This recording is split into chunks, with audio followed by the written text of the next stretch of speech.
For the sake of those who are visiting with us, and for those who would be listening to this sermon in the future, let me say that we are right now taking another look at passages of scriptures that are so familiar, so popular, that we just assume we already know and has been applied or applying in our lives.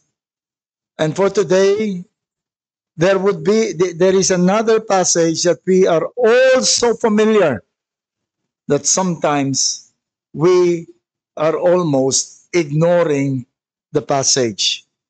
Now let us read the entire context in John chapter 4 from verses 1 to 26, and you would guess what that passage that is so familiar to us. Now when Jesus learned that the Pharisees had heard that Jesus was making and baptizing more disciples than John, although Jesus himself did not baptize but only his disciples, he left Judea and departed again for Galilee.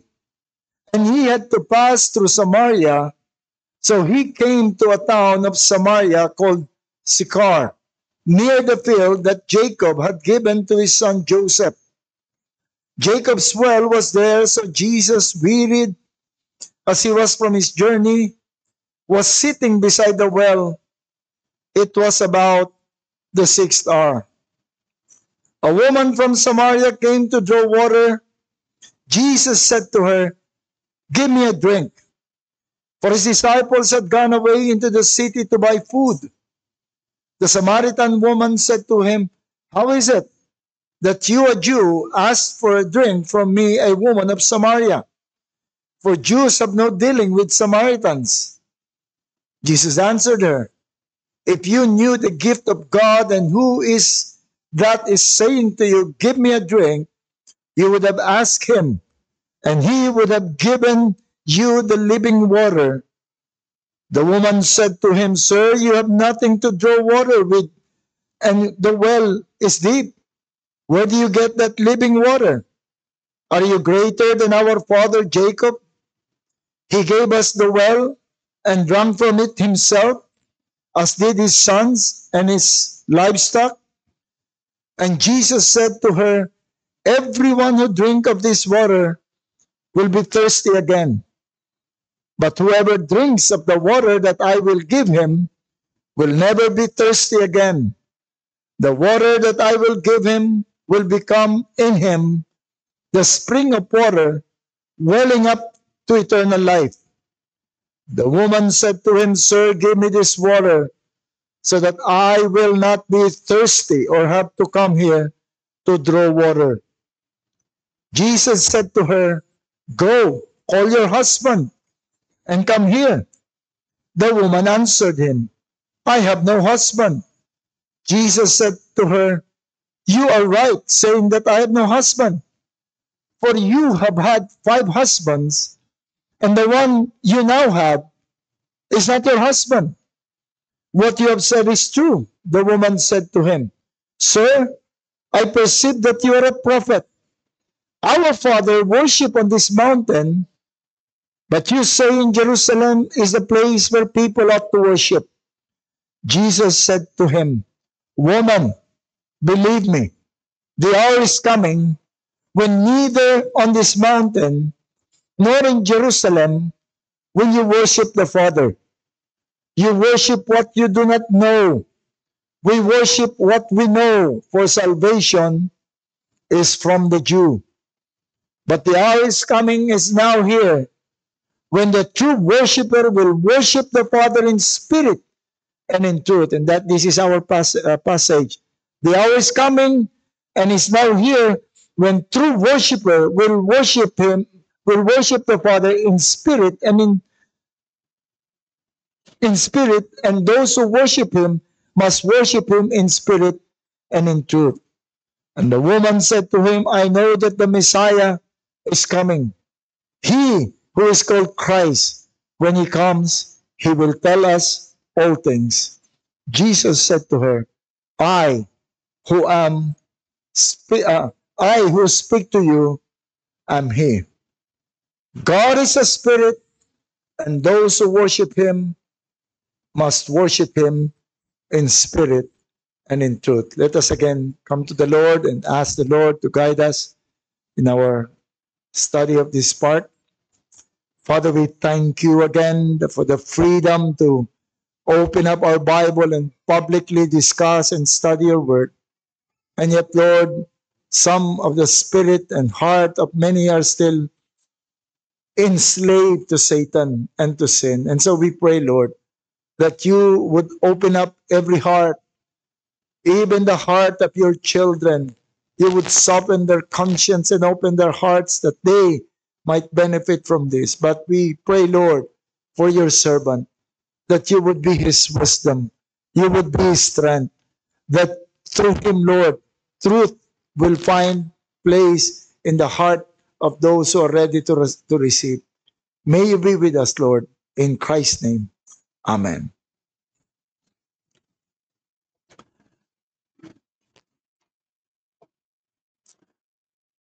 As it is clear from what we have read, that this, our text, happened in a certain context. This was stated in chapter 6 of the book of John, that it happened during one of the encounter of the Lord with a Samaritan. Papunta sila sa isang lugar, and then they stop by Samaria and Jacob's well. Jesus Christ sat, obviously, and we know from the whole story that he was expecting really this conversation with a woman. And then the woman came, and he asked for water, and the woman was surprised because he was a Samaritan. Samaritans are mixed inhabitants. In the past, particularly or specifically in 677 BC, the Jews were taken away from Samaria by Esarhaddon. And then they were replaced by those who were also captured from another place. And so there was a mixed culture, mixed race that lived in Samaria during the captivity. But later on, they amalgamated with the Jews, which remaining in the land, they intermarry, and they adopted the religion of the Jews. Now, after the return to the captivity, the Jews in Jerusalem, we will read that in the book of Ezra and Nehemiah, the refusal of the Jews to recognize them as genuine Jew, although they practiced the Jewish religion, they professed to love, to serve Jehovah, but they were not considered Jew by the Jew because of the mixture of the race. So they were called the Samaritan or the Samarian. After the return from captivity, the Jews of Jerusalem and the Samaritan, nakita na yung kanilang pag-aaway. And this bitter enmity between the Jews and Samaritan is the meaning of Jesus' statement, no dealing with the woman statement that there is no dealing with the Jews and Samaritans. So this was a special encounter. This is giving us, this is already a hint of the universality of the gospel. It was given to the Samaritan. Jesus in this encounter was leading the woman to the acknowledgement of her sin. He began with the realization, with making the woman realize that she herself needs Jesus Christ. He used the occasion of the water para sabihin dun sa babae, you need me, I have the living water. The woman tried and in the middle of the conversation, the woman, that Jesus Christ, ay dinala niya yung kanyang teaching to the acknowledgement of the sin of the woman and the knowledge of the Messiah. Jesus Christ was trying to tell the woman, you are a sinner. And he did that by saying, call your husband. And she admitted that she has no husband. And Jesus Christ said, yes, you have no husband. Dahil yung husband na kasama mo ngayon ay hindi naman yun yung asawa mo. And so, nung sabihin yun, na-detect ng babae, this must be a prophet. He knows that I am a sinner. And so she tried to divert the conversation into something else, into something that has been the object or the object of their conflict with the Jews. Where should we worship? Saan ba tayo dapat sumamba? Is it in Mount Gerizim? Doon po sumasambang mga Samaritans? Or in Jerusalem, the one designated by the Lord that He would put His name on? Doon siya nagpunta. Ito naman ang gawin ng mas madaling pag-usapan yung mga doctrines around the gospel. Mas madaling pag-usapan yung mga bagay na ito. So ito doon sila nagpunta, doon pinipilit ng babae na doon magpunta sa usapan. He tried to divert the topic to another issue. Was she really interested to know where to worship? Or was she simply trying to evade the talk about her immorality? We do not know. But this attempt again led the conversation to another relevant issue that was opened by the Lord. The Lord is saying, okay, you want that issue? Let us discuss that issue.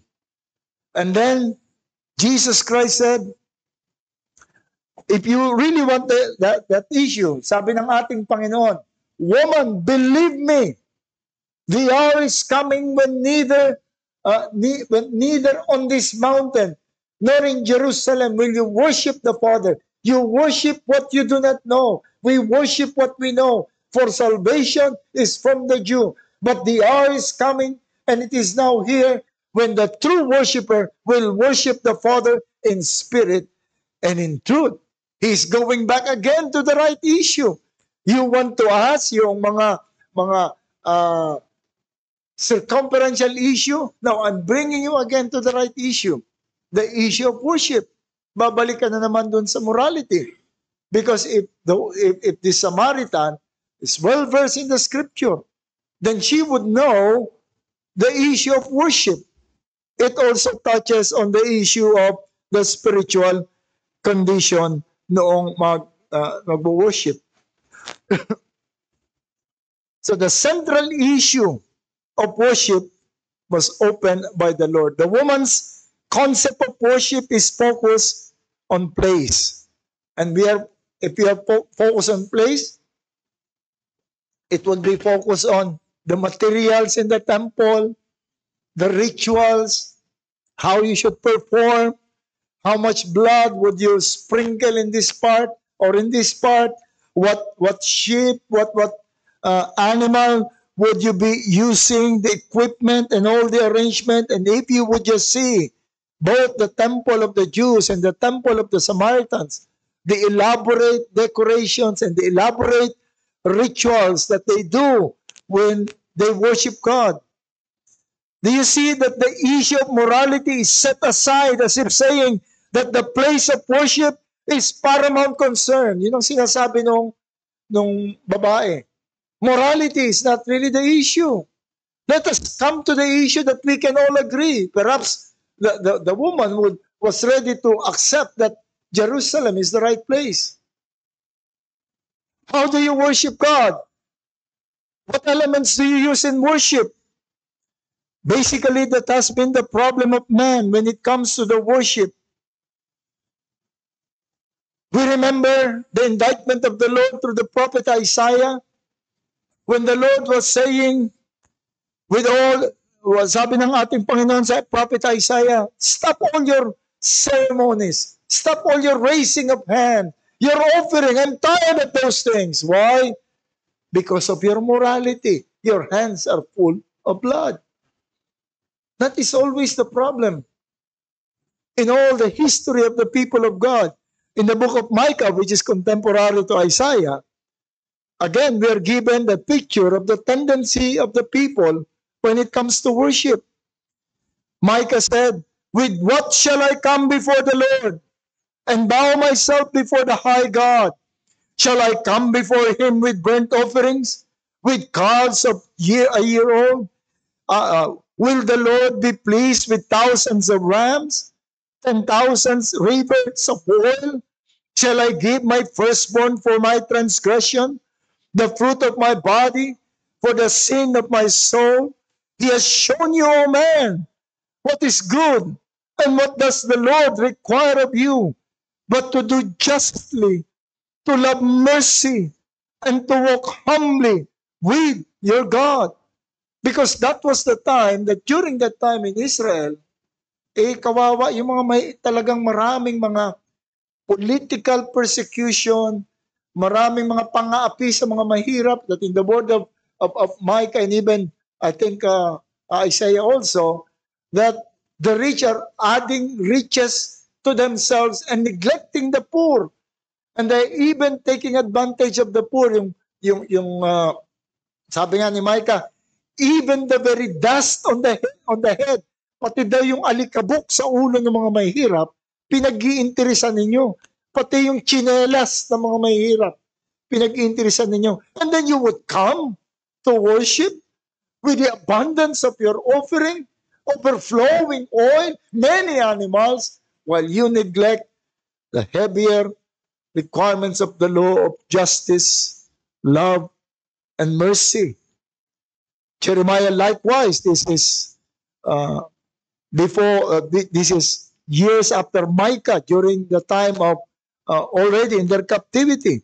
Jeremiah said in Jeremiah 6:19-20, Hear, O earth, behold, I will certainly bring calamity on this people, the fruit of their thoughts, because they have not heeded my words, nor my law, but rejected it. For what purpose to me comes frankincense from Sheba, and sweet cane from a far country? Your burnt offerings are not acceptable, nor your sacrifices sweet to me. You see, they refused to obey God. They refused to, they were not living according to the law of God. The law of God was not their guidance. And then, they are faithful in the rituals of worship. They would even be proudly saying, we even brought some elements of worship from far countries we brought here because we want to worship the Lord. But God said, no, stop those things. It was then that Jesus declared that the central issue of worship, particularly in the New Covenant, it is also true in the Old Covenant, because Isaiah also said that you worship me with your lips, but your hands are full of blood, your hands are full of dirt, your heart is far from me, but you worship me with your lips. He also said that. But as long as the institution itself was doing the right thing, parang may mga tao na hindi napapansin yung kanilang ganito. But now, the Lord was saying, the time has come, and it is now coming, that the issue of worship would be the heart. That those who worship me would worship me in spirit and in truth. He declared that they were already in a new epoch, in a new time, inaugurated by His coming. The new time, we read in verse 23. But the hour is coming. And the form of verb that was used there indicates that it has been inaugurated. And now it is in the process of being established. It was inaugurated in the coming of the Lord Jesus Christ. The coming of that time has started. It has been inaugurated by the coming of Jesus. Jesus has started the pruning of Israel so that the promised covenant to Ezekiel be in place. Jesus was already exposing the sins, exposing the heart of the people. And then ultimately, only a handful will remain. It is now coming. The day is already coming when those who worship the Lord will no longer be concerned of places and equipments and all these things. In that epoch, the epoch we are now, we are in worship, will no longer be focused on the place and everything that is connected to the place, but it will be in spirit. It will be in truth. What does it mean? In spirit and in truth. Although some commentators, sabi nila, ito raw ay, probably you know the word hendiadys. Hendiadys is the joining of two words to mean something. Mahilig po ang mga Hebrew sa ganon. They don't, for example, they don't say man of holy man. They said man of holiness. The Song of Songs is the song among songs. They would call the Song of Songs, yung Song of Solomon. Mahilig sila doon sa ganon. Yung man of God, yung godly man, they would use godly. Instead of saying godly man, is man of God. So they say that spirit and truth is just one. I believe that when the Lord said, worship me in spirit and in truth, He is referring to something that should be regarded as one. But even though we regard it as one that cannot be separated, we can still discuss the meaning of worshiping in spirit and in truth. What does it mean that we worship in spirit? After the mention of this spirit and truth, the next mention of John of the spirit, he was talking about having life.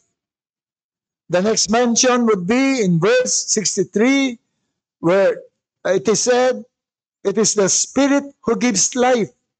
The flesh is no help at all. The words that I have spoken, to you are spirit and life. The flesh cannot give life. The flesh cannot contribute to life. It is the spirit, it is the life that is central. Man in his natural state is dead in trespasses and sin. Patay ang tao. Wala siyang Diyos. Without God and anything of the Spirit to a dead man is foolishness. Hindi niya maintindihan. Wala siyang pakialam, wala siyang sense of the presence of God. Wala siyang connection sa ating Panginoon. And God has no dealing with that person. God has no dealing. He is not with what the dead person is doing. In other words, no unbeliever can offer worship acceptable to God. In Matthew 7, the last part of Matthew 7, when we are given a glimpse of what would happen on Judgment Day, many will come to the Lord and say, have we not been preaching your word? Have we not been driving out demons and doing miracles? And what was the word of the Lord? I never knew you. I never knew you. Which means, while you were preaching, while you were doing these things, I was not there. I was not with you. That was not an experience of you about me. You were all by yourself. And therefore, because you have no Spirit of God, and therefore to worship in spirit, it connotes life. Only the living can offer. Only those given life by God can offer. But spirit also means internal and not external. The woman thinks of worship predominantly external. Where to worship, what action to do, what material to use. For her, that's worship. Well, that's part of worship. But Jesus Christ said the time will come that the worship that you know that happened in the temple will no longer be the picture of worship. In the Old Testament, what predominates the thinking of worshiper is to do the right method and ways. And that is That is not the own thinking of man. God himself said, you are to worship in this place. And when you worship, this is what you should do. These are the elements of worship that you should include. And they were focused, and as long as you are doing all these things, magiging tama yan. Yun ang kanilang isip, where to do the worship. It must be within the most, within a place in Jerusalem, most specifically in the temple, and that is also from God. So those who were away from Jerusalem, remember Psalm 137, when the psalmists were saying that they were asking us to sing the song of Zion. Remember that song? There by the river of Babylon, we hang our lyre, because they were asking us to sing the song of Zion. How can we sing the song of Zion when we are in a foreign land? The most that they can do is to face the direction of Jerusalem and worship God, but they all also know that it's not the place for them. It is so tied up to the land. Is it so tied up to the temple? The right sacrifice. So hindi lamang yung right place, but even the right sacrifice. Different form of sacrifice require different offering. Merong specific o particular na tupa na dapat mong gamitin. Male, without blemish. And great violation of worship when these are violated. Note the indictment of Malachi. Sabi ni Malachi, you've been offering defective animals. Mga anak ng 10, ay magtatayt ako sa Panginoon. 10 yung anak ko, pipiliin yung bulag. At yun ang i-offer sa ating Panginoon. It's a great violation of the holiness of God. And it must be, the worship is not only in the right place, not only the right element, but performed by the right person. Only the Levites can touch holy things. Only the Levites can assist the high priest. And only the high priest can bring the blood into the Holy of Holies. And so, when Jesus Christ said that under the new covenant, the epoch or the time that I inaugurated, worship will no longer be focused on those things. The New Testament worship is the worship that begins in the heart. We're not saying that that was not required in the Old Testament. But they you say it's purely from the heart. No one is accepted unless it is from the heart. The worship of the Ephesians, they got the right place. Nandun sila sa tamang lugar. They have the right rituals and right truth. But Jesus said, I cannot accept your worship. Why? Because you have forgotten your first love.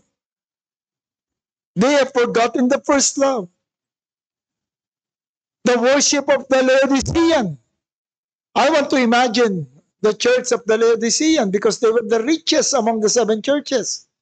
I want to imagine the elaborate display of wealth in their worship place.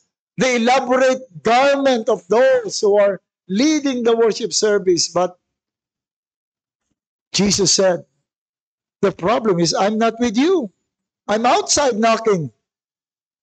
I'm not among you. What about those who worship with the mouth but the heart is far? They were not accepted. Those who harbor hatred and offenses. Ang sabi ng Panginoon, leave your offering first. Go and be reconciled.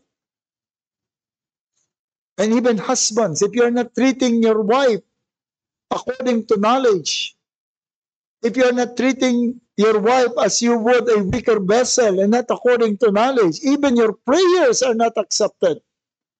It's all from the heart. It's the heart that matters. And so Jesus Christ is saying, it's not the ritual that I am after. It's not what you do, but I look at your heart. I preach the great apostasy that is to come. in the church in Cebu, and this is where I emphasize, a church can be right in everything. Right in doctrine, right in program, right in everything.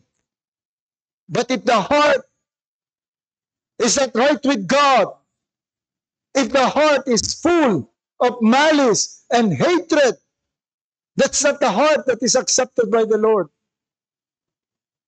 And if that would prevail, it could be an indication that churches are being filled with unbelievers.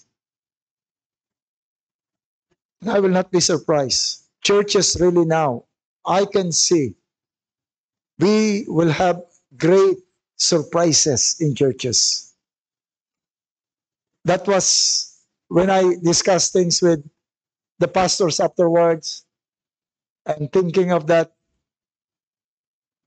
particular incident in Cebu, that we were all surprised. I believe there would be more surprises in the church. So it must be a worship a worship in spirit is a worship of a living person, spiritually alive. The worship in spirit is a worship that is internal, coming from the heart. And the worship of the spirit involves emotion. Minsan takot tayo dun sa emotion eh. So sometimes we do not know the difference between a dead sermon, a dead preacher, a dead service, and a dead service at yung hallowed o yung holy, sacred service. Parang di na natin alam eh. Kailangan talagang, remember some Dutch Reformed churches, ayaw na ayaw nila ng emotion because they said it's carnal. So lahat yung mga babae nila naka-hat ng wide brim hat, nakayuko lahat, wala kang makikitang muka. Mga lalaki nakayuko, and the pastor must preach. Let us open our Bibles to. There must be no emotion. But that is not what the Bible is saying. When we worship God, we have to worship in spirit. And there is indication in the scripture the spirit means emotion. In John 11:33, we read, when Jesus saw her weeping, and the Jews who had come with her also weeping, he was deeply moved in spirit and greatly troubled. After saying these things, Jesus, John 13:21, after saying these things, Jesus was troubled in spirit. And spirit connotes emotion and passion. True worship is full of emotion. We are against purely emotional and empty of truth worship that we see in some group just jumping up and down and rolling and crying. That's not worship. Wait till we touch the word truth. No one but worship should also not be dry and dead. You know why? No one can stand with a consciousness of the presence of God that will not be touched in emotion. You cannot. You cannot stand before God. You cannot be conscious of the presence of God and be emotionless. Worship must involve emotion. Tignan niyo po yung Song of Solomon. I know and I believe that Song of Solomon was written really to describe a relationship between a husband and a wife. But we are also told by the scripture that Christ is the husband of the church, and that there would be a great wedding at the end of history. And so it's not wrong to use the Song of Solomon to describe the passion, to describe the emotion that is present in husbands and wives. And look, you can just see, katatapos lang naming mag-asawa yung devotion namin in the book, the Song of Solomon. Parang ayaw na namin umalis dun sa Song of Solomon.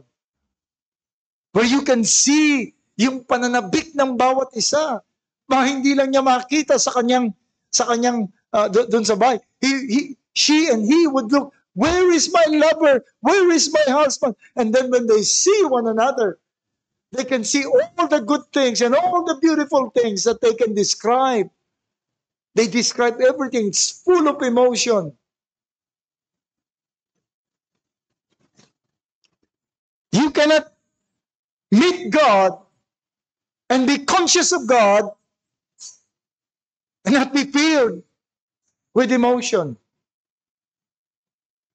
So, kung tayo dry sa ating pakikinig, kung inaantok tayo, o wala, the problem is not the preacher. The problem is not the mainit. The problem is we do not have the sense of the presence of God. Because if we do, tingnan mo yung mga great sermon, the sinners in the hand of a holy God, of an angry God, that was read, Jonathan Edwards, that was read while holding the manuscript and holding the candle, and he was just reading carefully on the manuscript. But when he raised his head, he saw everyone shaking, kneeling down, and crying. In one of the sermons that I preached in Cebu, many were crying, and then afterwards, they gathered together in that corner. They were just crying, said, Pastor, you made us cry.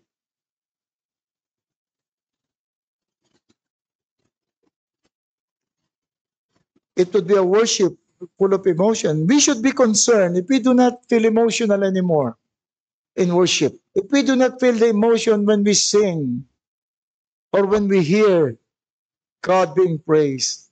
The New Testament worship is the worship that begins in the heart. The worship of the Ephesians were not accepted. The worship of the Laodicean were not accepted, not because they did the wrong thing, but because their hearts are far.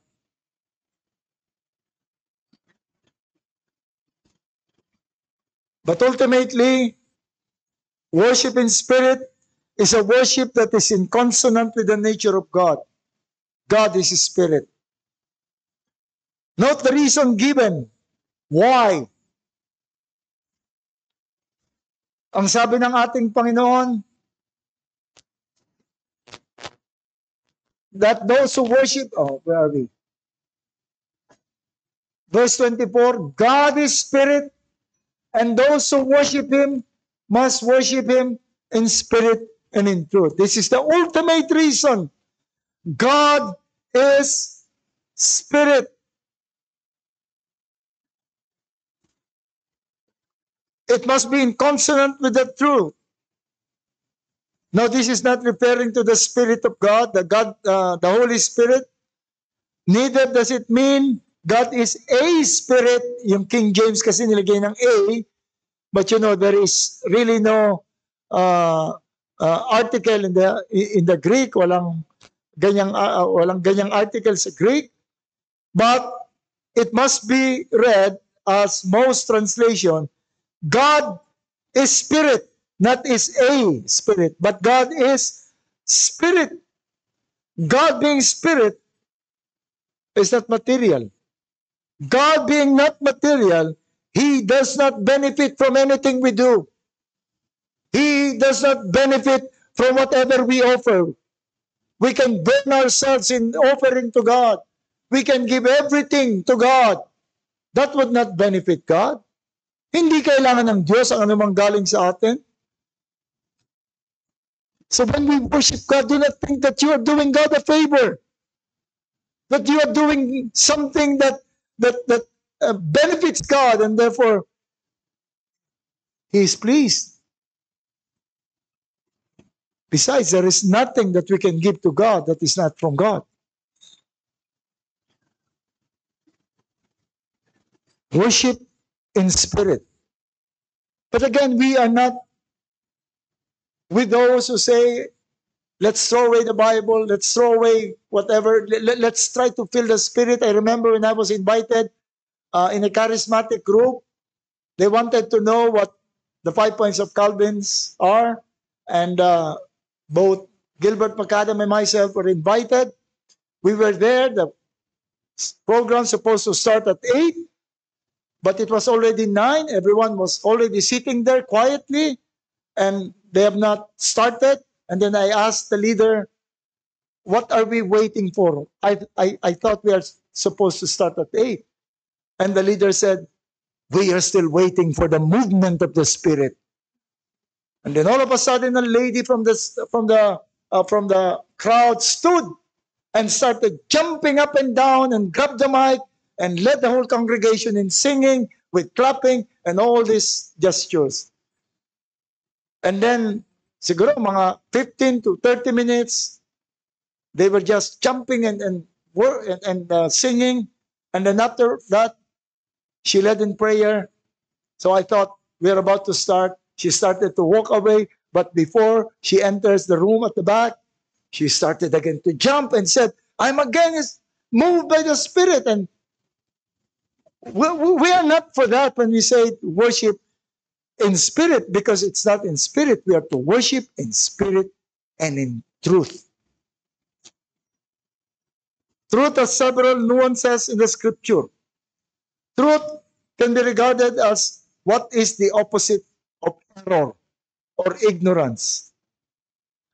In John 4:22, Jesus said to the woman, you worship what you do not know. We know what we worship, for salvation is for the Jew. He was already giving a hint that when you worship God, you must know the God that you worship. In Matthew 22:37, we are told that he said to him, you shall love the Lord your God with all your heart, with all your soul, and with all your mind. The mind is included. We cannot ignorantly worship God. Our mind must be filled with the knowledge of God when we worship. We cannot just go into fanciful actions and go through the rituals. Our mind must be filled with the truth of God. We cannot replace knowledge of God with emotionalism, with the manipulation of feelings, with the play of the organs and music and lighting. We must worship God in truth. The people of Mars Hill dedicated an altar to the unknown God. We may not say it, but many churches are worshiping an unknown God, a God that they do not understand. We need to be filled with the knowledge of God when we worship. Now, this is the reason why I always insist on the leaders of worship that their prayer, the first prayer, after the reading of the psalm, after the hymns, that the first prayer must be concentrated on who God is. We want to tell the people this is the God that we worship. Thanking God for what we have received from Him, that can be done by any religion. Muslim can thank their Allah for the protection that they believe was given to them. The Buddhists can thank Siddhartha Gautama for the path that he provided. The Taoists can praise the pure ones, that is how they call their God, the pure ones, as they call for the things received. So what will be the difference to us if we would simply thank God for what we have received? The prayer of praise, I even consider the most important prayer in the worship service. It is the most important part of the worship service. The prayer of praise, because there we are describing God. We are thanking God. And only us can thank a God who created heaven and earth, Only us can thank a God who is so holy, who is so righteous and just, who cannot even behold iniquity. That cannot be said of any other God. Only God. And God who has sent His Son, a God who is so merciful and loving. It is only our God. The character of our God is unique because the only true God. And leaders, I mind you, this is the reason why I insist that before you lead, you got to know your God. You got to be preparing on your knees and saying, who am I? Who are we worshiping today? Not because we mention the name Jesus. Not because we mention about what we receive. We have already praised the Lord. And you know, this knowledge of God we attain not only through His Word, but in our experience of Him. I always insist that the Sabbath law is not remember the Sabbath and keep it holy. The Sabbath law is in 6 days you shall work. And then remember, and on the seventh day, you rest. And in 6 days of work, you would experience God if you would focus your heart upon God. You would discover that the strength that you have, the ability that you have, the opportunities that you have will be from God. That we have to thank that God. Even for our daily bread, we have to pray to God. Our daily protection against evil. And then we enter His gates with thanksgiving in our hearts. So worshiping in truth is worshiping with the knowledge of God. The knowledge that we attain from the Word of God and the knowledge we attain from our experience of God. But truth also is not only the opposite of error and ignorance. Truth is the opposite of types and shadows. All the elements of the Old Testament worship are types and shadows. The offerings are types and shadows of the ultimate offering that was to come, the Lamb of God. The blood of animals is just a type and shadow of the covenant in the blood of Jesus Christ. The temple of the holy is just a shadow of the heavenly temple. The priest, who alone can enter the Holy of Holies to offer up sacrifices, is just a type and shadow of our ultimate high priest, the Lord Jesus Christ.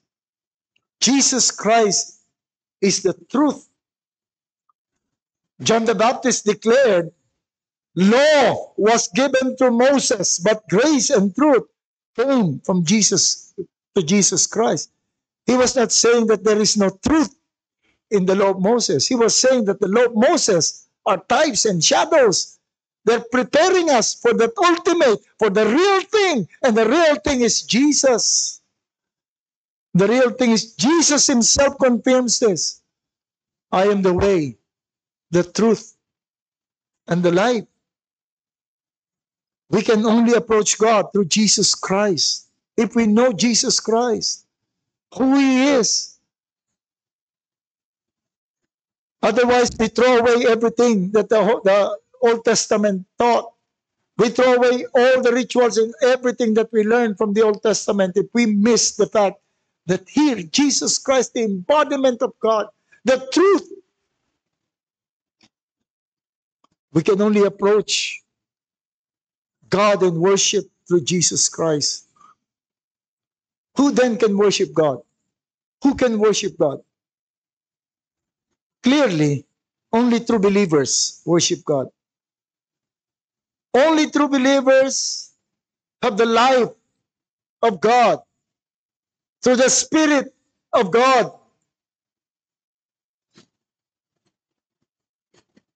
Only that can be accepted. I remember when I was in college, there was an invitation about somebody who would perform. Yung, alam niyo yung trumpo, yung pops? I forgot the name of that man. Ano pangalan nun? Si Mo. I didn't know him yet then. I was an unbeliever. So I attended upon the invitation of a friend. And he did a lot of perform that amazed me. But there is one that touched me spiritually. When he started spinning one top and then tried to put a another top on inside, halo yung ano eh. And it bounced out always. But when he spun the top, and the top that he was trying to put, when he spinned it also, the two spinning tops blended perfectly. And then the message he said, you cannot join yourself to God if you are dead. You need to be as alive. And that came to my mind. So I was glad. After 40 years, I met again the man and told him, you know what? And he said, oh, that was the first time that I performed in the Philippines. Only those who have been made alive by the Spirit of God, by faith in Jesus Christ. Only in Christ can anyone approach God. Going back to Matthew 7 about the judgment day when he said, I never knew you. Many could be such. Performing the things, worshiping, proclaiming. But Jesus Christ said, I never knew you. Depart from me. That would be the most tragic thing that we would ever hear. Depart from me. I never knew you. Your sins are getting in the way. The Lord turns his back upon you because of the sin. What sin? All sins. Beginning from eating the fruit. Yes, that's your sin also. It's a sin of everyone. We inherited that. The sin of lying. We were all born speaking lies. And every sin that we have that is hindering you, God is turning his back. Your prayer is an abomination before God. Only in Christ we will be made alive. Only in Christ we'll be able to be accepted. Your sins are getting in the way. The Lord turns his back. We will just be wasting our time if we would try to please God by what we do, if we are dead in sin and trespasses. I remember two brothers. One is a Christian and the other one, the youngest one, is not. But both of them are faithful attenders of a church. Until the time that they got married and have children, they all attend. But the youngest still refused to acknowledge his need of a Savior. He still refused to commit himself. And this older person, I know both of them, this older person got tired and said, you know, you're wasting your life coming to church. Why don't you just go out fishing? Because when you come to the Lord, when you stand before him, you will have nothing in your record but your sin. Unless you commit yourself. I'm just glad that I just found out that finally he committed himself to the Lord. How many are we today? If you would count today, how many are we worshiping the Lord? You can count. But from the perspective of God, how many are offering a worship that is acceptable? Only those who have committed themselves to Christ in repentance and faith. Who can worship? True believers, but also those who walk with God. Those who enter his gates with thanksgiving already in his heart, whose heart and mind is already filled with the knowledge, with the truthfulness of God that they have experienced, they have communed with during the week. If you have ignored God during the week and just come here because of the force of habit, your worship is empty. You're not worshiping in spirit. But the good news is, there's always a remedy. There's always a remedy. We can always come to God. We can always come to God in sincere repentance and faith, beating our breast, Lord, I have neglected the weak. And now, I don't know if you would accept me, my worship. We're not talking about salvation here, about the acceptability of worship. There is always a remedy. God is a merciful God who is always ready to forgive. But there is another statement. Who can worship? Who can offer an acceptable worship? Not only true believers, not only those who walk with God, but also those who belong to the church in covenant communion. God's special presence is promised only to the church. If 2 or 3 are gathered in my name, in my identity. In other words, if the church is gathered, there is a promise that I'll be in the midst. The church is the pillar and foundation of truth. If we are to worship the truth, only the church can carry out that truth. Every passage in the Revelation is every passage depicting worship is always depicting it as a church worshiping. Wala kang makita sa Revelation na individual. It's always the church. It's always the 24 elders. It is only the church. If you do not belong to the church, you're welcome to participate. But you're only watching the people of God doing the worship. And let me add with a warning.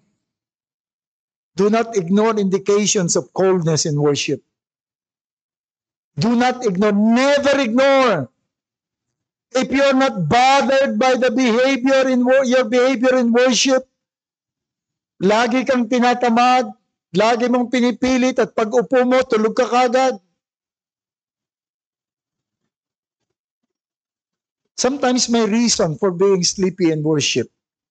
Sometimes it's age. Sometimes it's medication. But if you are not bothered, and if you are not doing anything, you should be alarmed. You should be alarmed. It could only mean you have no sense of the presence of God. Or when you easily excuse yourself from worship at the slightest excuse. Bumahing yung pinsan ko na nakatira sa amin, so we will not worship. Baka may call dun sa amin.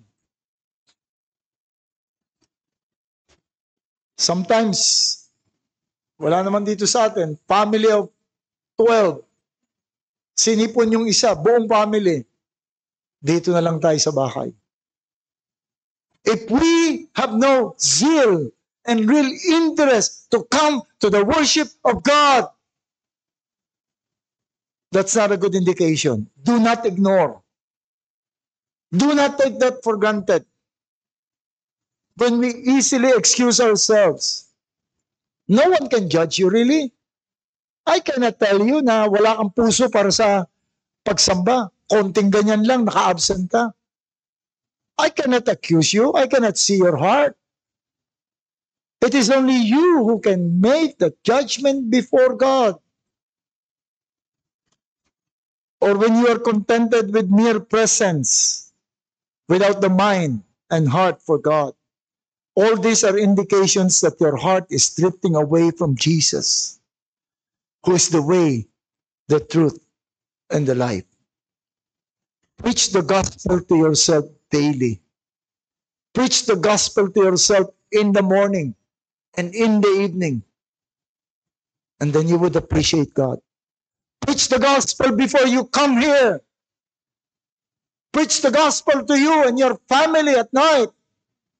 Saturday night, before coming, remind yourself, because the gospel is telling us about God and His greatness, about God and His justice, about us and our sinfulness, But above all, it tells us about that great love of Jesus Christ. And let's see, if you preach the gospel to yourself daily, kapag hindi ka pa rin ginanahang sumamba sa Panginoon, kapag wala ka pa rin buhay, be scared. Be scared. We might hear at last, I never knew you. Depart from me. What we want to hear, welcome. Welcome, thou good and faithful servant. Let's all pray. O aming Panginoon, again, we have seen by this message, we have seen, Lord, how weak our mind and our hearts are.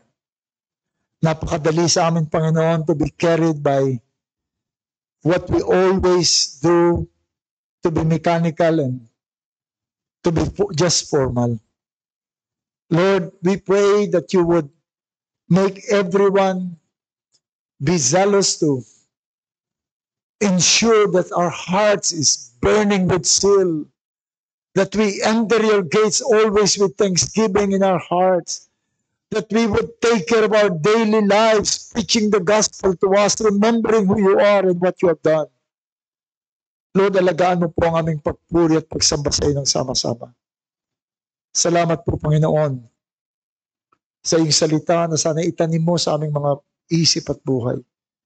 Lord, we pray for those who are not yet in you. May they realize, Lord, that their life is a great waste unless they surrender themselves to God through Christ in repentance and faith. Bless your word, O God. Amen.